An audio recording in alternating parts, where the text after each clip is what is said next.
Tu vas quand même faire un pronostic. Je dirais un espèce de 48% pour Maduro, 42% pour le candidat de González, et puis une dizaine de pourcents pour le reste des candidats.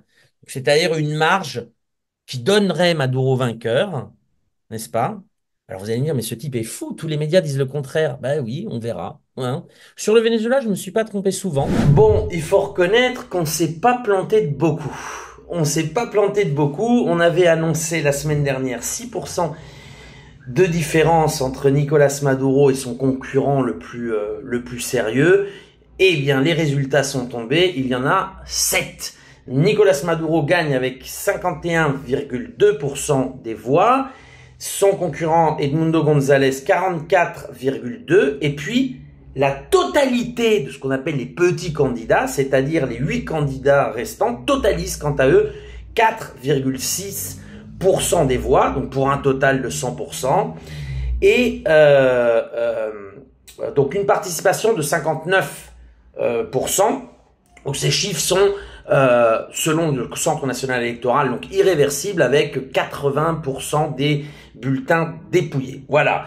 Alors tout de suite, évidemment, les chavistes ont fait la fête. Qu'est-ce que ça veut dire? Ça veut dire que malgré le blocus criminel contre le Venezuela qui a explosé les conditions de vie, qui a détruit le tissu social, malgré la guerre de basse intensité contre ce pays, eh bien, il y a toujours une majorité de chavistes, de personnes qui croient que le chemin pris par la révolution bolivarienne est le bon. D'ailleurs, on avait expliqué dans vidéo avec Régis de Castelnau comment l'économie est repartie depuis quelques années. Et certainement, c'est donc ce chemin de consolidation de l'économie malgré le blocus que les Vénézuéliens ont choisi. Alors tout de suite, évidemment, je voudrais rappeler que le Venezuela dispose des mêmes lois électorales depuis 2007.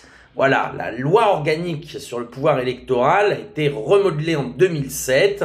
Et depuis 2007, ce sont les mêmes institutions, le même type de fonctionnement qui avait permis la victoire de l'opposition en 2015. Alors, l'opposition, évidemment, très mauvaise perdante. Quand elle perd, elle ne reconnaît pas les résultats. Quand elle gagne, évidemment, elle les reconnaît.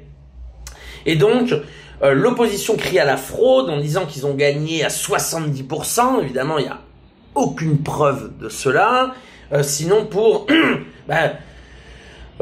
créer une espèce de commotion au niveau international et pour certains pays retarder, je dirais, la reconnaissance de Nicolas Maduro. Alors, on va rappeler qu'il y avait donc pour ces élections 635 observateurs internationaux du CARICOM, de l'Union africaine, du Centre des experts électoraux d'Amérique latine, de la CELAC, de multiples organismes multilatéraux, ainsi que des observateurs invités par les partis politiques et accrédités légalement par le CNE. C'est-à-dire qu'on ne pouvait pas venir comme ça, tiens, j'ai envie d'aller observer une élection, etc. Bon, donc 635 observateurs internationaux venant de 100 pays différents et qui sont en train en ce moment de produire leur rapport sur la transparence de l'élection.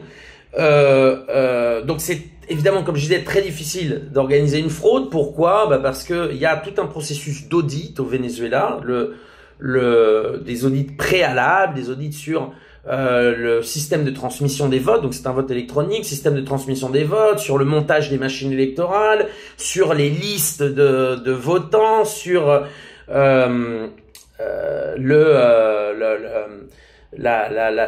façon de voter sur la machine électorale, etc.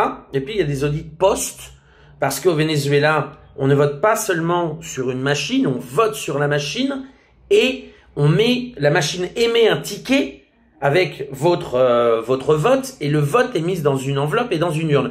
Et post-élection, selon la loi électorale, on ouvre au minimum 30% des urnes choisies de façon aléatoire par tous les partis politiques qui entraient dans la compétition.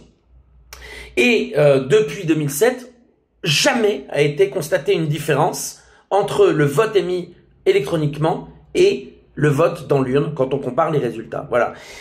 Donc là pour l'instant, alors évidemment, l'opposition, comme je dis, a dit qu'elles avaient gagné, etc. Alors ce qu'il faut savoir, c'est que au-delà des accusations de l'opposition, c'est un business qui se joue. C'est à la fois le business de savoir qui va être la figure centrale de l'opposition pour les prochaines années, et en conséquence, qui va recevoir les millions de dollars, les dizaines de millions de dollars de financement de l'opposition par les États-Unis et leurs alliés.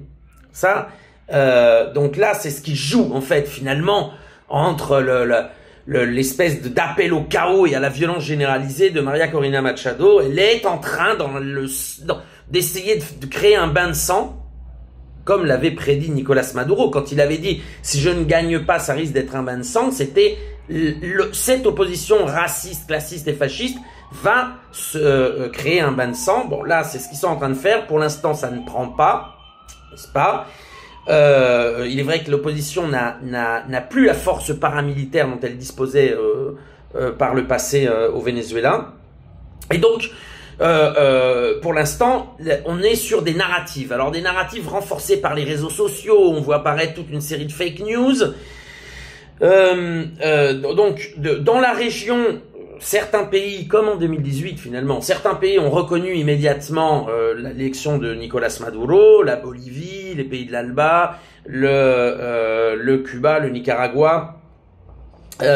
Et puis certains pays, les pays finalement alignés sur Washington, ne reconnaissent pas l'élection. Donc là, on parle du Costa Rica, du Chili, du Paraguay, de l'Équateur, alors du Pérou. Alors le Pérou, c'est le comble, puisque le communiqué officiel du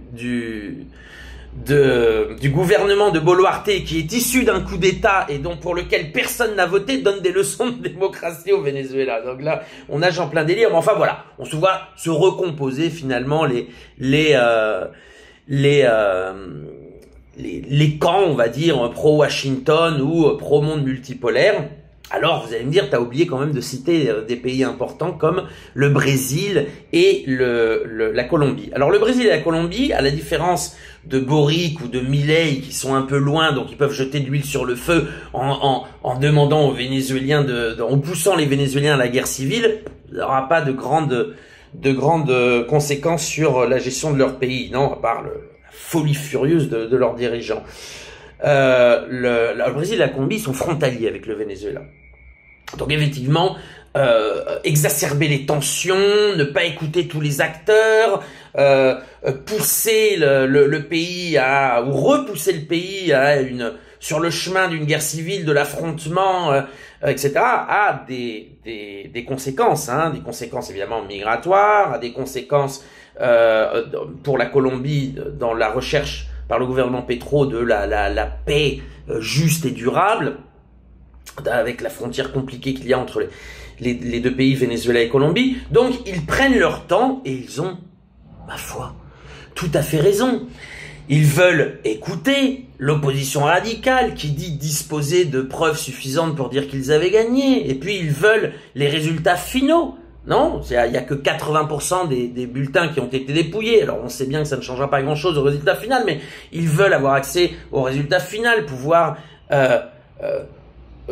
comparer, on va dire, des dénonciations de fraude avec les chiffres finaux, etc. C'est-à-dire sortir du monde des réseaux sociaux. Bon, bah écoutez, pourquoi pas? Donc on va attendre quelques jours, quelques semaines, peut-être une semaine, peut-être plus, je ne sais pas, pour que les urnes soient auditées, pour qu'il y ait tout ce que pour qu'il y ait finalement un résultat, finalement accepté consensuellement, c'est-à-dire que le résultat des urnes soit accepté par la plus grande majorité des citoyens et des pays avec les preuves. Voilà.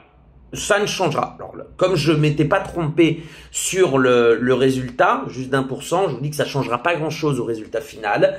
Voilà. Pourquoi je dis ça? Parce que on est déjà passé par là. L'opposition vénézuélienne ne reconnaît jamais les résultats quand elle perd. En 2013, Capriles Radonski avait perdu, alors là, d'une marge beaucoup plus serrée, de 1,5%. Il avait appelé ses partisans à mettre le pays à feu et à sang, ce qui avait été fait avec la mort par balle de 11 chavistes plus 43 blessés. Le pays avait passé un mois avec dans une tragédie. Donc au final, 100% des urnes avaient été ouvertes et comparées avec le résultat électronique pour arriver au même résultat. Donc c'est probablement ce qui va se passer. Et d'ailleurs, je voudrais souligner deux choses là-dessus. La première, c'est la mesure du communiqué des États-Unis. C'est-à-dire qu'ils ne sont pas sortis, Blinken, enfin le secrétaire d'État a sorti un communiqué dans lequel ils disent vouloir avoir des preuves que le vote exprimé reflète bien la volonté des Vénézuéliens. Bah ça pour les États-Unis, c'est très mesuré. On les a connus beaucoup plus offensifs à crier à la fraude ou à imposer des présidents non élus au détour d'une rue. Je parle bien évidemment de l'épisode Guaido. Mesure relative des États-Unis qui diffère complètement d'ailleurs de leurs laquais latino-américains. Les Européens, on ne les a pas encore entendus. La France particulièrement est dans les Jeux Olympiques, donc ça ne rentre pas. Le Venezuela ne rentre plus en ligne de compte. Et puis alors, donc voilà, petite attente. En revanche, du côté du monde multipolaire, on a déjà qui est aussi habitué à tout je dirais presque, sans mépriser personne, mais le folklore électoral vénézuélien, folklore par l'opposition qui ne reconnaît jamais les résultats, eh bien, la Chine, la Russie, l'Iran, la Turquie, le monde multipolaire a déjà reconnu la victoire du président Nicolás Maduro. Voilà, donc nous en sommes là pour l'instant. Je note deux choses pour conclure. La première, c'est que il n'y a bien évidemment jamais d'observateurs internationaux dans les élections dans le monde occidental. Aucun observateur international n'est allé valider l'élection de Joe Biden face à Trump en 2020, ni l'élection de George Bush face à Al Gore en 2000, ni l'élection de Macron, ni l'élection de Pedro Sanchez, ni rien du tout. Donc c'est aussi un espèce d'acte un petit peu de colonialisme que d'exiger que des observateurs internationaux vérifient le bon fonctionnement d'un système qui a déjà fait ses preuves au Venezuela. La deuxième chose, donc pour montrer et souligner l'hypocrisie évidemment du monde occidental sur cette question, c'est l'élection au Salvador. L'élection au Salvador avait Bukele, donc qui était candidat, avait annoncé le dimanche soir des résultats et l'autorité électorale les a annoncés finalement que plusieurs semaines après. Et pourtant, ça n'avait pas empêché les mêmes pays qui aujourd'hui jettent le doute sur l'élection vénézuélienne de reconnaître Najib Bukele comme président alors que l'autorité électorale n'avait pas encore donné le résultat officiel. Voilà, à bon entendeur, salut et à bientôt pour approfondir l'analyse de cette élection au Venezuela qui ne manquera pas d'avoir des répercussions sur le continent, peut-être pour la construction du monde multipolaire.